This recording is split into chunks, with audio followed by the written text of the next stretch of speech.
Hello दोस्तों। तो पहले स्टार्टिंग में हमने किसके बारे में पढ़ा था कि फोर्स के बारे में, वेलोसिटी के बारे में सब कुछ पहले पढ़ा। और उसके बाद हमने टेम्परेचर के बारे में पढ़ा था, ठीक है, लिक्विड, सब्सटेंस, सॉलिड के बारे में। अब थोड़ा सा और आगे बढ़ते हैं और डेप्थ में जाएंगे, थोड़ा सा और आगे जाएं कि एटम्स क्या होते हैं। ठीक है, एटम्स क्या होते हैं। बहुत ज़्यादा बड़ी कैलकुलेशन, बड़ा पार्ट नहीं आएगा, बड़ा इजी सा हम समझाने की कोशिश करेंगे। यह मान लो कि एक बंदा है हमारे पास, वो कहता है कि हर चीज़ क्या है, मॉलिक्यूल्स की बनी हुई, ये हमें पता है। तो हर चीज़ मॉलिक्यूल्स की बनी हुई, ये चाहे जो भी मर्जी चीज़ हो हमारे पास, हर चीज़ मॉलिक्यूल की बनी है। तो ये देखो, इस तरह से मॉलिक्यूल्स दिखा सकते हो आप। ये हमने पढ़ा हुआ है कि मॉलिक्यूल्स की बनी है। तो ये कहता है कि हर चीज़ अगर मॉलिक्यूल्स की बनी है तो सब एक जैसे होने चाहिए। तो अगर एक जैसे हैं तो ये बताओ कि ये कांच का गिलास टूट जाता है और प्लास्टिक का कप या प्लास्टिक का गिलास नहीं टूटता, ये कैसे हो सकता है?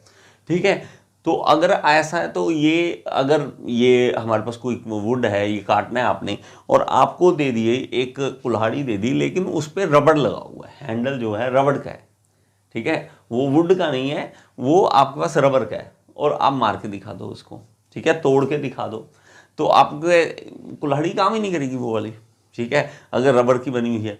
तो ये कहता है ऐसा क्यों है? अगर सब एक जैसे ही चीज़ों के बने होते, तो हमने एक ही जैसे चीज़ों के बने होते, तो हमें तो ये लगना था कि हम ईंटों का बना हुआ, सब कुछ ईंटों का ही बना होता, एक जैसा अगर होता। तो कुछ तो डिफरेंस है, कहता कुछ तो डिफरेंस। अब मॉलिक्यूल्स क्या होते हैं? Little lumps of what. तो वो क्या होते हैं? तो हमारे पास क्या होते हैं, हमने इसको जूम करके देखना है। अगर कुछ ऐसा करें कि इसको जूम करके देख सकें, इसके अंदर जाके देख सकें, अगर कोई इस तरह का मिरेकल हो जाए, ठीक है, आविष्कार हमने ऐसा कर लिया कि इसके अंदर घुस के देख सकें, तो हमें देखना इस तरह से देखा, तो हमें क्या मिला कि इस तरह से बंच ऑफ एटम्स। तो एटम्स बहुत सारे हैं, तो वो इस तरह से आपस में जुड़े हुए हैं और लगातार वाइब्रेट कर रहे हैं वो, ठीक है, इस तरह से है।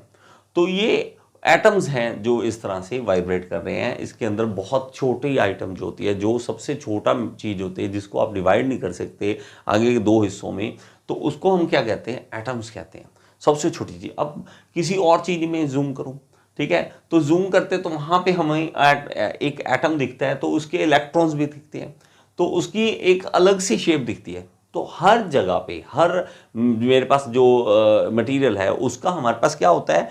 एटम्स अलग अलग होते हैं, उसकी अरेंजमेंट अलग अलग होती है, ठीक है। लिक्विड में अलग होगा उसका, गैशियस में अलग उसकी फॉर्मेशन होगी, और इवन सब्सटेंस से सब्सटेंस उसकी एटम्स की जो अरेंजमेंट है वो बिल्कुल डिफरेंट होती है, ठीक है।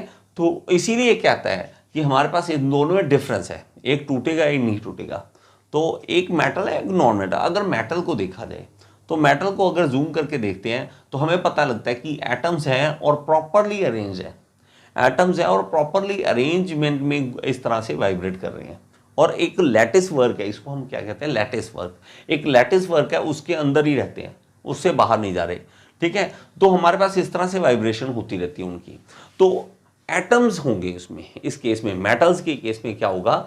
एटम्स होंगे हमारे पास, और फ्रीली वहां पे मूव करने के लिए एटम्स होंगे हमारे पास, ठीक है। तो यहाँ एटम इन आयरन। अगर लेड की बात की जाए, तो लेड हमारे पास अगर एग्जांपल लें, तो इसको भी जूम करके देखते हैं, तो इसमें भी हमारे पास क्या है? एटम्स, लेकिन थोड़े से बिगर साइज के। अब साइज भी मैटर करता है, और डेंस है, आपस में डेंस है। अगर इसका कंपैरिजन किया जाए ना आयरन और लेड का, तो हमारे पास यहाँ पे दिख जाएगा कि इनके एटम्स के साइज में डिफरेंस है। लेड के साइज देखो बड़ा है, एटम जो हमारे पास आयरन है इसके मुकाबले।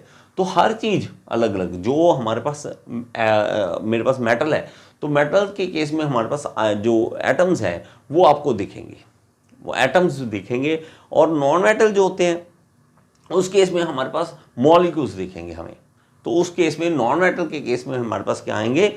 मॉलिक्यूल्स। और हमारे पास जो मेटल के केस में हमें क्या मिलेंगे?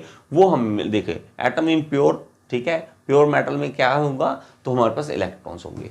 Molecules in most non metal, liquid and gases, तो वहाँ पे हमें मॉलिक्यूल्स मिलते हैं। तो डिफरेंस है, इसलिए जब भी आप इस तरह से करोगे तो आपको डिफरेंस दिखेगा चीज़ों में। हर चीज़ में हमारे पास डिफरेंस है। प्लास्टिक की चीज़ हो, कोई भी हो, अगर एक जैसा होता तो दिक्कत आ जाती। कहता है हर चीज़ एक ही तरह की चीज़ से बनी होती, हर चीज़, तो दिक्कत आ सकती है हमारी ज़िंदगी, हम खुद भी उसी तरह के होते हैं। तो ये इस तरह से आप देख सकते हो कि एटम्स अलग अलग होते हैं। तो एटम्स की अरेंजमेंट इस पे मैं कोशिश करूँगा आपको अलग से वीडियो बना के दूंगा।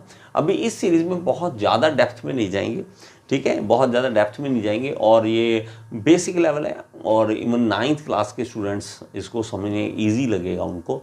तो बहुत ज़्यादा डेप्थ में फिर से कहूँगा नहीं जा रहा।